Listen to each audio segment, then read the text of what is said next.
Hi, I'm Jack, and welcome back because today I'm going to continue my series of Star Wars film reviews leading up to the release of Obi-Wan Kenobi on Disney+.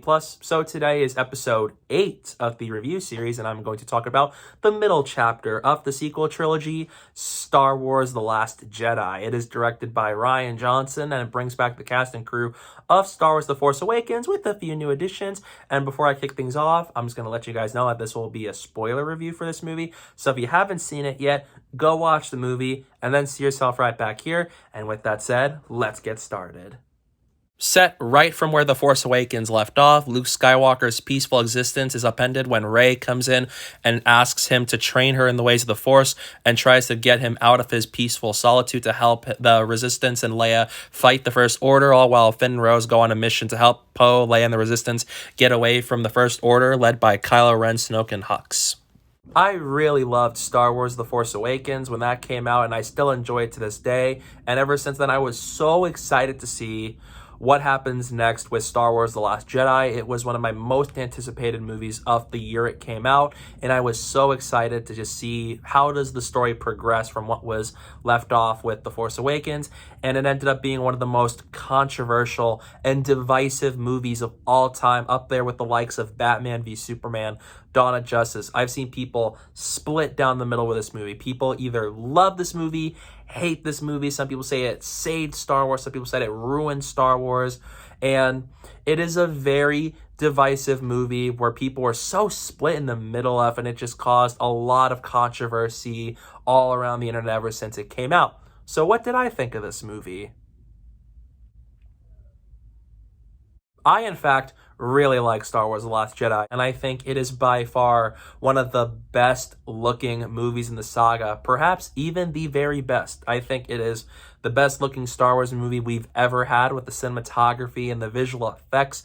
It's so meticulously crafted by Rian Johnson. This is one of the most unique projects to ever come out of the saga. It feels like it has a distinct voice of another director, because George Lucas was so heavily involved with the prequel trilogy and the original trilogy. This movie feels so distinct amongst everything else. I can feel Rian Johnson's personal flair of filmmaking throughout this movie, and I love that with this movie, it's a much more smaller scale Star Wars movie than what we were used to. It's not as grand as The Force Awakens or The Rise of Skywalker, but it's a much smaller scale movie, and it serves as a character-driven story, and I really appreciate it. And as time goes on, I continue to appreciate it. And I love that right off the bat, it starts right from where The Force Awakens ended, where Leia and the Resistance try to evacuate their Resistance base as the First Order comes in to wipe them out. And so I love how it kicks off with a sequence where Poe Dameron on his X-Wing fighter tries to destroy the Dreadnought as they come to clean them out once and for all and purge them from the galaxy. I think visually it's an excellent sequence, and I love how this kicks off Poe's storyline in this movie, and how we see just the struggle and the consequence of war. And this movie really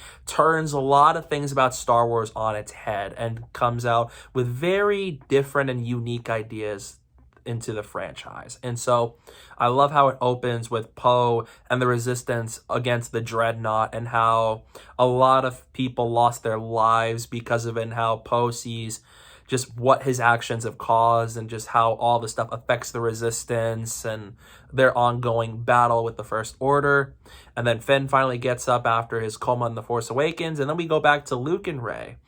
And one of the things I was so excited to see is what happens with those two characters. What happens after Rey hands out his lightsaber from the original trilogy after he lost it in Empire Strikes Back. And in a very shocking manner, he tosses out the lightsaber, and that's not what I expected at all. And by far, how the movie handles Luke is one of the biggest controversial aspects of this movie. Some people say what they do with Luke is actually great with what happens to him after the original trilogy. Some people say it's out of character. It doesn't fit the Luke that they knew. I personally am on the camp that loves what this movie did to Luke, especially with a lot of stuff that happens, which I will get into later on into the review. And I love that over the course of the movie, Rey's trying to get Luke to come out of hiding and help them fight the First Order. And you really just see with Luke that he's broken. He's changed. He's not that same man he was 30 years ago who helped face on Vader and Palpatine back in Return of the Jedi. And I love how with this movie, it shows you that Rian Johnson was able to bring Luke down to earth and make him a flawed character, just like the rest of us, who makes mistakes and struggles, and that he's just a person like all of us. And I love that Rian Johnson exposes a lot of those characteristics and make him a much more relatable and layered character. And as much as I love Luke in the original trilogy and always will, I do really appreciate what Rian did with the character in this movie. And so I like that in the first half of this movie, as Rey tries to get him to come back, Luke refuses. He's like, no, go away. I'm not going to go face on the First Order with a laser sword. I really like that, and just the struggle of Rey trying to get Luke to come back. And it really deconstructs how this whole saga sees Jedi and Sith, because we're so used to thinking, yeah, the Jedi are the good guys. We want them to win. And got the Sith, who are supposed to be like this evil. They're bad, and we want them defeated, especially with how the movies made it seem. But I love how with this movie, they break it down to saying it's a lot more complex than just the Jedi and the Sith, and that there are even morally gray characters. The whole galaxy isn't just black and white, and I really like that here, because there wasn't really a Star Wars movie that really breaks that whole Jedi and Sith mold down as much as this movie does. And I just really like that Rian Johnson came in to do something entirely new for the franchise, and something that I didn't expect out of the movie. And then coming back to Poe and the Resistance, Poe gets demoted by Leia because he did a very costly counterattack against the First Order that cost a lot of soldiers their lives. And you see how that negatively just impacts the Resistance, with how now they're a little bit lower on manpower, and the supplies are gone because of it, because they needed to take down the Dreadnought, but also because Poe defied Leia's orders. And then you see from a very surprising moment that apparently the First Order can now track them through light speed, which people in the franchise thought that was never possible. And that makes for a very interesting subplot in this movie, because the Resistance storyline in this movie is a lot more about them trying to escape the First Order, because now they're stuck on this ship and they're trying to get away, but they don't have a lot of fuel to get away from them now that the First Order knows how to track people through light speed. And you lead to a lot of these attacks where the First Order tries to blow up the cargo ships, blow up whatever they have so that they can wipe them out. And it leads to scenes like Admiral Akbar dying, and so as Kylo Ren on a TIE fighter, he tries to destroy the Resistance, and he gets a moment where he senses Leia, and he had his finger on the trigger, but he couldn't get himself to do it. And at a sad moment, another TIE fighter comes in, destroys that area that she was in, and we all thought Leia was dead. And especially as Carrie Fisher passed away a year before this movie came out, I think it made this movie even more emotional to watch, because this movie was the first Star Wars movie to come out right after Carrie Fisher's passing, and it really makes a lot of the moments that happen with her character hit very differently emotionally when viewing the film as a whole. And then eventually after that, Leia, as we thought she was dead in space, has a moment where with the Force she is suddenly revived, and she manages to force herself all the way back to a door in the Resistance ship, and they were able to save Leia, and she ends up being out of commission for a time in this movie. And so what happens with her, I think, is interesting, especially because of what happened to Carrie in real life. Rest in peace. And so we get introduced to a new character in the form of Laura Dern's Vice Admiral Holdo, who seems to have a rivalry of sorts with Poe, where Poe is just like, let me know the plan, and Vice Admiral Holdo's not telling him anything, and how he's not on board entirely with what she's trying to do with the Resistance. And it leads to that storyline continuing with Poe and Vice Admiral Holdo butting heads with one another about what are they trying to do to survive. And so you lead to like conflicts between the two of them, where it's like, oh, Poe knows about this, she doesn't, or just the whole plan. One issue I can say about this whole storyline is that if Vice Admiral Holdo lets Poe know of the plan, then maybe some of the stuff could have been avoided. I'm not too bothered by this, because this is not my least favorite storyline out of the entire movie, because I still think nonetheless Laura Dern and Oscar Isaac are great in this movie. So is the whole cast again. Mark Hamill delivers a fabulous performance as Luke Skywalker 30 years after the events of Return of the Jedi. I think he is excellent here. I love his scenes with Daisy Ridley, and especially just what he happens to his character. I think he does such a great job with what he had to work with here. And so as Daisy Ridley, I think this is probably the best performance we got from Daisy Ridley and Adam Driver in the sequel trilogy. I think they are fabulous as well, once again, in this movie, as this focuses a lot on those two characters. They're very crucial for the entire film. And I really like how they both performed, especially in their scenes with one another. And it's very interesting because then we get introduced to a Force dyad where at some point in the movie, Rey and Kylo are linked, where they can sense one another, talk to one another, but they can't see each other's surroundings quite yet. And it's a very interesting thing that leaves me wondering what happened here. How are they able to do this? Because this is a very rare thing to happen in Star Wars. And so I really like that. It makes a lot of the filmmaking scenes around the dyad, I think, is so impressive, where with Rey, you'll see her on Ahch-To, whether she's in front of the Falcon or whether she's just out there on Ahch-To near like the caretakers. And then you got Kylo somewhere on a Star Destroyer. And the way it's filmed makes it seem like they're together physically when they talk to one another, but in reality, they're not. They're in two completely separate locations, but the way it's filmed and just made it out to think that they are together physically while filming the scene when in reality they weren't. I think it's just such a really cool way for them to film the dyad scenes. I think that stuff is really cool. And John Boyega is good here as Finn, even though they don't do as much with Finn in this movie as they did in The Force Awakens. And Kelly Marie Tran plays a newcomer as Rose Tico, and I think she had some nice moments with Finn in this movie. And so Finn and Rose have a storyline where they go to Canto Bight, this casino planet, to find a master code breaker so that they can help the Resistance get away and stop the First Order from Lightspeed tracking them. And the Canto Bight stuff is easily my least favorite aspect of the entire movie. Every time we go there, it halts the pacing because I was so much more invested when we follow Rey and Luke and Kylo and even Poe and the Resistance. But when we follow Finn and Rose, that whole storyline just derails the whole movie for the time we focus on Canto Bight. And the Canto Bight planet isn't as investing because it feels like a planet or something you could find on Earth. Because one of the beautiful things about Star Wars is that the planets are like, you could not find this anywhere on Earth. But with Canto Bight, it feels like you can find this somewhere on Earth. And it feels like it's trying to give out a message about animal abuse. And it just felt out of place in this movie, especially with what was going on. And so it's just a very long sequence and a long storyline that just did not need to be in this movie. And it did not need to be as long as it is. I felt like they could have really shortened it out, even though I really liked Finn in this movie, in the trilogy, even though I think they didn't do as much with him in this movie, especially coming after Force Awakens.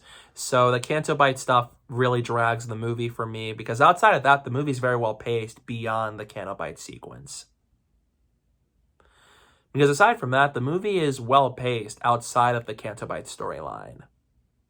And then we go back to Rey and Luke, where Luke is going to give Rey 3 learning tips on the Force and help train her for a bit. And so we learn how the Force to Rey, as she finds out, is a lot more than just lifting rocks, and that it's what ties all living things, not just the light, not just the dark. And it continues to add to how the movie deconstructs Star Wars, and it's a lot deeper and tries to do a lot of new things and introduce some new ideas that the franchise hasn't done at this point. And so, or at least not as deep as this. And so I really liked that. I think the sequence with Rey learning about the Force aspect when she was with Luke, and how Luke starts to freak out as Rey seems to go somewhere with the Force, especially as she senses something.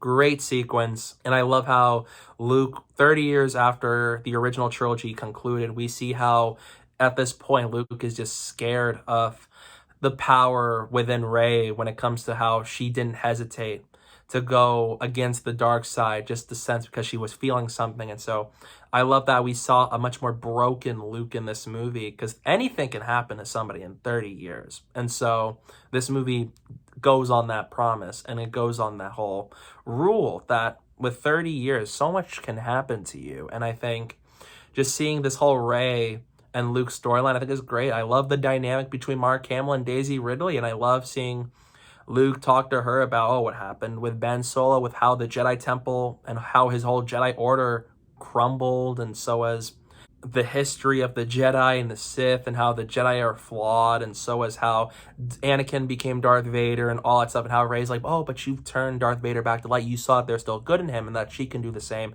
with Ben Solo, and how Luke started to become very pessimistic into thinking that, him trying to kill Ben because he succumbs to the dark side meant he already made his choice.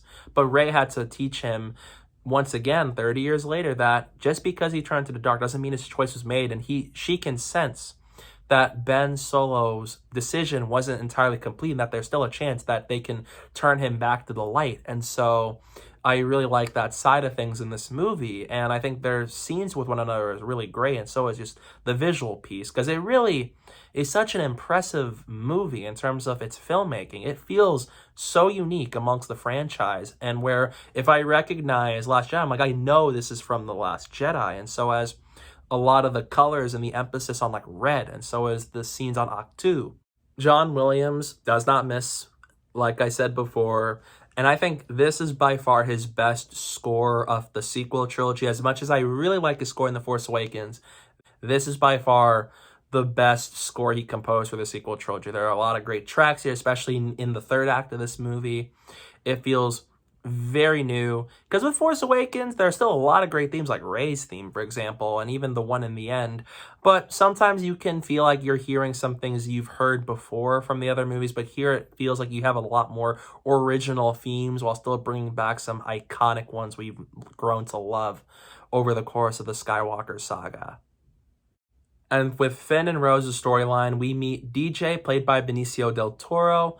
His character's good. I think that I didn't mind his character. I think it's just the whole Canto Bight storyline feels very fillery to me. It didn't feel like it was as important or as relevant to what was going on. And so I thought he was a neat character. He's an interesting one too, because he's not apparently like a character who's like, he's either fully good or he's fully bad. And that one scene with Finn and Rose and DJ and BB-8 on the ship as they try to go to the Star Destroyer they're trying to get onto, I love how there's a scene where they look through the owner of that ship, like, who they sold weapons to, and you see that ship owner didn't sell weapons to just the First Order, but even to the Resistance. And it continues to show you that there's a message that the most important thing in the galaxy that will get you to be rich is war, and that they're not just people who are like, we only are on the side of the Resistance, or we're only on the side of the First Order,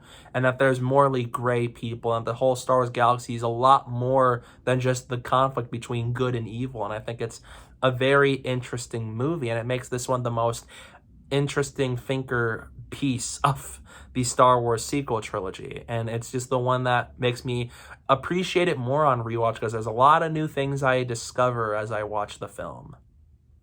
A big part of Rey's storyline in this movie is, who are her parents? In The Force Awakens, we were left with an interesting question on who is Rey related to. Is she related to a character we know from the franchise, or did she come from nobody? And so it's an interesting thing that I was wondering for a while. I know there were a lot of theories. I didn't really associate myself with any of them from what I can remember. And I'm at the point where I'm just done making up theories on what's going to go down. I'm just going to come in and watch what Rian Johnson has in store with this movie. And this movie does subvert expectations quite a lot. It's a very risky movie. This is by far the most riskiest Star Wars movie of the bunch, because it really takes a lot of the stuff you want and just puts it on top of its head. It just throws a lot of plot twist at you in a way where it's like you thought this was going to be the case, and it ended up not happening at all. It ended up being something different. A lot of people were mad about it, but that was not me. And I think that it was interesting. We tried to find out who Rey's parents were back in Ahch-To, where she goes into a cave, and we didn't see the answer quite yet. We still aren't entirely sure who, and it leads to a scene with Rey and Kylo as they have a conversation with one another, especially with all the stuff that's happened in this movie, and so as relating back to what we got in Force Awakens. And then Luke comes in, and asks her to leave because of how shocked he was to find out about this whole dyad between Kylo and Rey. They have a fight, and even though the action sequences here aren't as prominent in this movie, they're still terrific. They're still well shot. They're still well realized. I think the choreography is great. But I do think, in terms of the duels in the sequel trilogy, there are some really great ones here that I really like to watch, especially from just the way they're visualized and seen for us. And so as just the cast and the moment, I think it works really well, especially with just the fate of some of the characters and the balance.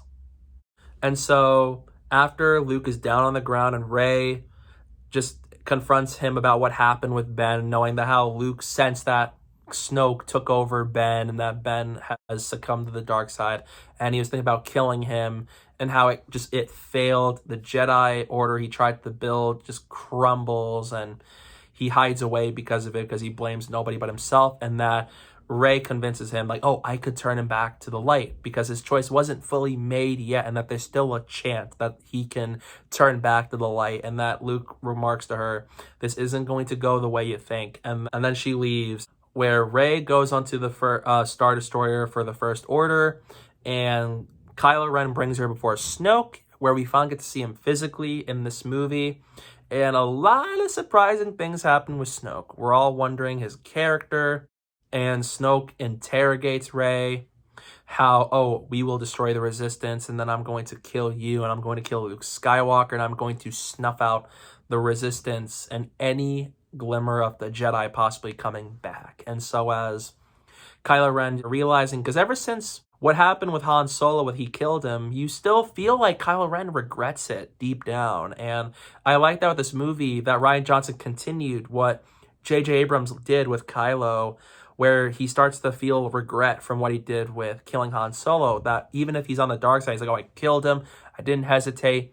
Deep down, he feels awful about it. And I like that you start to see maybe there is a chance for him to come back to the light. And I think having Snoke be the one that ended up having the dyad between those two characters come to play, great twist. Because I was wondering as the movie goes on, oh wait, how did the dyad happen? And so a great reveal. And then right when it looks like Kylo could have killed Rey and Snoke was talking in the background, in an act of plot twist, Kylo kills Snoke.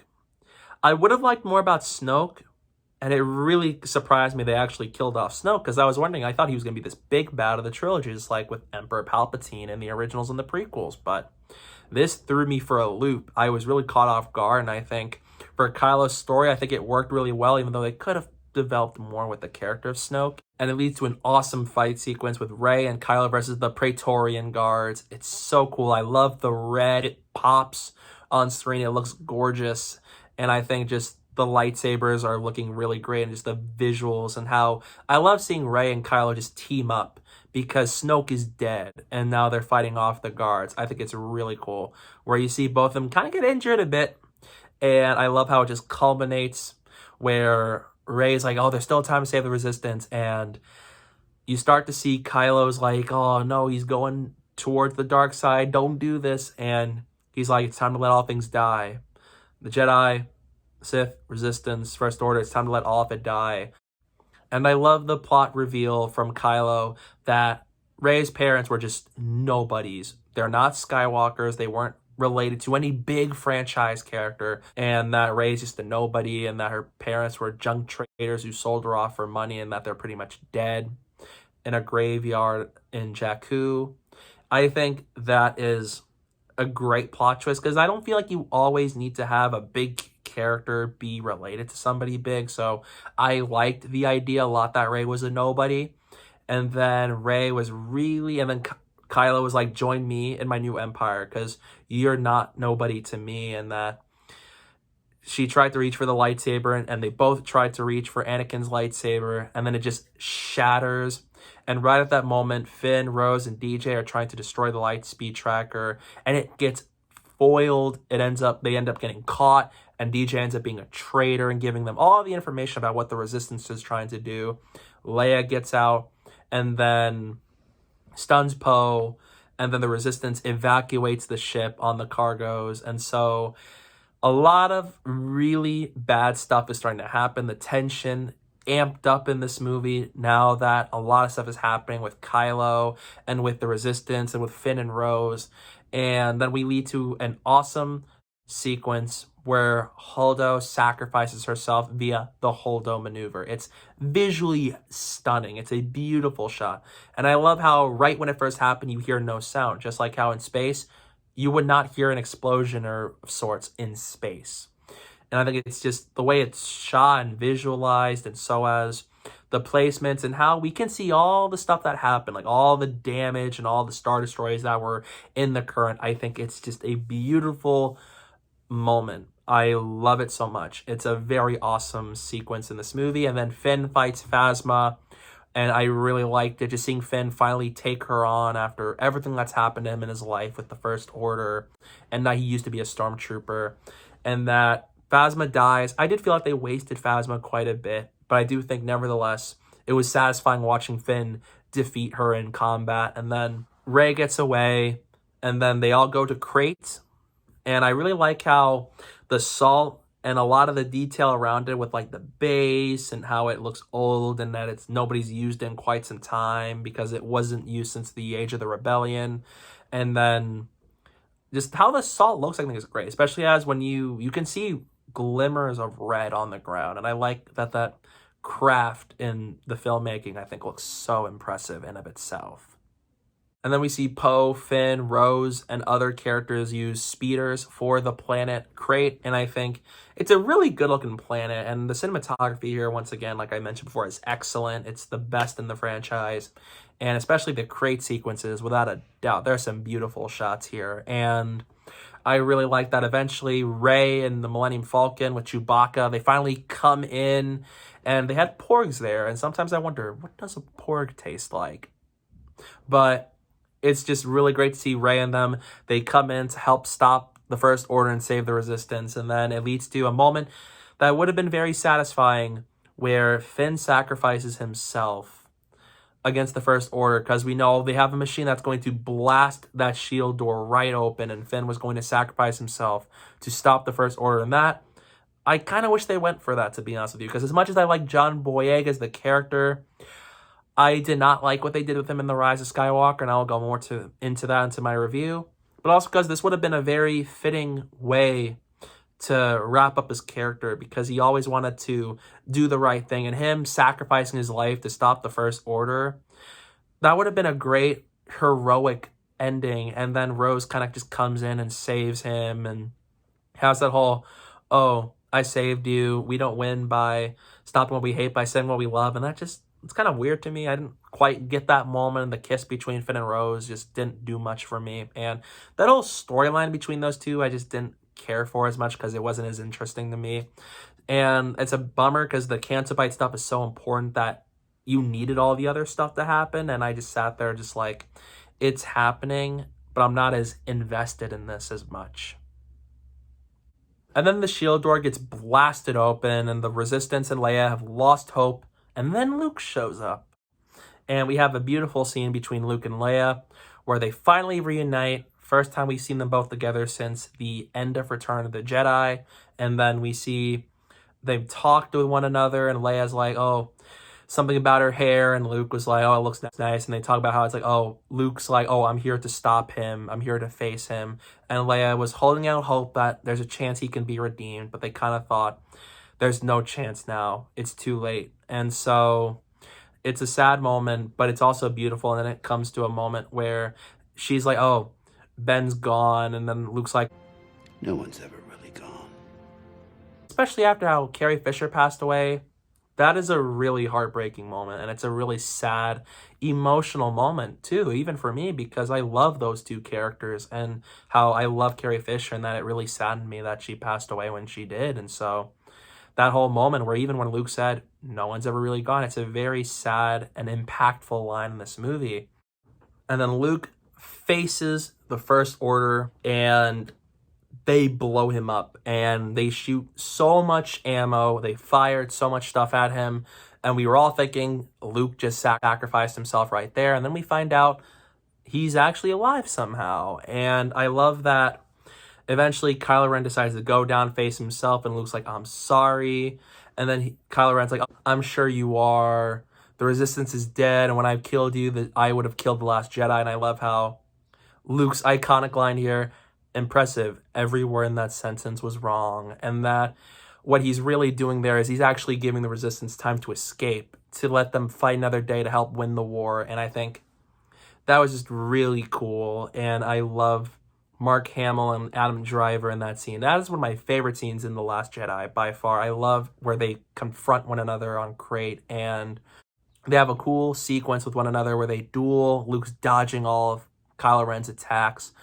And then it culminates where Kylo Ren ran at Luke and hit him with the lightsaber, and we thought it did something, and then we realize Luke's still there, and then you find out Luke's physically not there, and that he's actually on Ahch-To. And looking at the salt on the ground, whenever Kylo moves, you'll see like the red on the ground, but with Luke you don't. And I think that's such an impressive detail right there that Rian Johnson did to give us the idea that Luke's not actually physically there, and that he's projecting himself through the Force to that moment. And Luke just gives the Resistance more time. The Resistance is finally able to get away, and it culminates with Kylo screaming out in agony, knowing that the Resistance have got away and that Luke's not actually there, and that we have a beautiful culmination of Luke's character arc, which I love. No matter how anybody feels about this movie, how they killed him off in this movie, I think is beautiful. It's a poetic way where Luke got exhausted. He used up so much power, and he gets up, he sits on the rock, and he looks out at the binary suns of Ahch-To, and it mirrors his arc and how it started in Star Wars A New Hope, where on Tatooine, when he was young, he looked out at the binary suns on Tatooine, and that's how his arc closes as a character in Star Wars Last Jedi, where he looks out at the binary suns on Ahch-To, knowing that he gave the Resistance another chance of survival and that he's no longer the last Jedi in the galaxy. And I think that is a beautiful sequence, especially from Rian Johnson's directing and the score by John Williams, and just the moment, and with everything that's happened to Luke, with how he felt pessimistic, cynical, and that he felt like he blamed himself for everything. Seeing him finally give the Resistance another chance of survival and to finally come back as the Luke Skywalker we once know. And it culminates where he looks out the binary suns and becomes one with the Force, I think is a beautiful scene. It's a sad moment, but it is a perfect way to wrap up Luke Skywalker. Kylo Ren had one of my favorite arcs out of this whole movie. I love him destroying the helmet, which symbolizes him trying to get out of Vader's shadow and become his own man. And I love how it ends with him becoming the supreme leader. And then the Resistance, they're able to get away from Crait so that they can live to fight another day on the Falcon. And then Rey and Poe finally meet, and that Rey talks to Leia about how, yep, Luke is gone, but it wasn't in agony, but it was in peace, and that they have everything they need. And then we go back to Canto Bight, and we follow a young kid who apparently is Force sensitive, and he looks out at the sky, the night sky, and he has that Resistance ring from Rose Tico earlier on in the movie. And I love how this ending symbolizes what Star Wars is all about, and that's hope. Because after the Resistance went through a dark hour with The Last Jedi, with them trying to get away from the First Order, and they lost so many allies and supplies, seeing this whole scene, that even though I don't like the Canto Bight stuff, I do think that it's a nice way for this movie to close off, where Luke's death inspired the galaxy to fight back against the First Order, and it leaves me really excited to see where the rise of Skywalker was going to go from there. And I think it's just a beautiful way to wrap things up. And then The Last Jedi comes to a close. It is by far the most divisive Star Wars movie, but I do really like this movie. It's not as tightly paced as The Force Awakens, and I don't think it properly followed The Force Awakens story the way it could have, because Force Awakens introduced all these characters and all those things, and it felt like The Last Jedi worked better as a standalone movie than as a direct successor to The Force Awakens. So it didn't properly progress the ideas as much as I think it could have. But as its own movie, I think it's really great. It's a very unique Star Wars movie that I really enjoyed. And aside from the Canto Bight stuff, I was really invested in liking this character-driven story in the Star Wars galaxy, and I really enjoyed a lot of the risks Star Wars The Last Jedi took. So in the end, I'm going to give Star Wars The Last Jedi an A-. This will probably be my biggest hot take. I know people who hated this movie, but I really like this movie. Even love the movie, to be honest with you. I just love the filmmaking here. I love the cast, the score, the visuals, and just the story. And I love how it deconstructs the mythos of Star Wars and tries to come up with something new and original for the franchise. And I think that's great. I just didn't think people were just respecting it the way they should be, because it tries to do something new and not try to do something we've been familiar with. And I think very overhated movie in my opinion as well. I really dug it. I don't know if I'd say it's better than The Force Awakens, but I do really enjoy The Last Jedi, especially as its own thing. So yeah, those are my thoughts on Star Wars The Last Jedi. What are your thoughts on this movie? Let me know down below in the comment section, but please be respectful of one another. This is the most controversial movie where I've seen so much toxicity and hate about this movie online. So please be respectful with one another. If you love the movie, great. If you hate it, great. I can respect it. But don't be jerks to one another. So let's have a nice discussion in the comments on what you thought of the movie down below in the comment section. And stay tuned. I have a review for Star Wars The Rise of Skywalker coming up soon, which will cap off the Star Wars review series, and so as the Skywalker saga as a whole. So I hope you guys will stay tuned for that. And don't forget to follow me on social media. My username is down below at the bottom of the screen and in the description below. So please go do that while you're at it. And thank you guys so much for watching. And don't forget to hit that like button and the subscribe button. And stay tuned for more.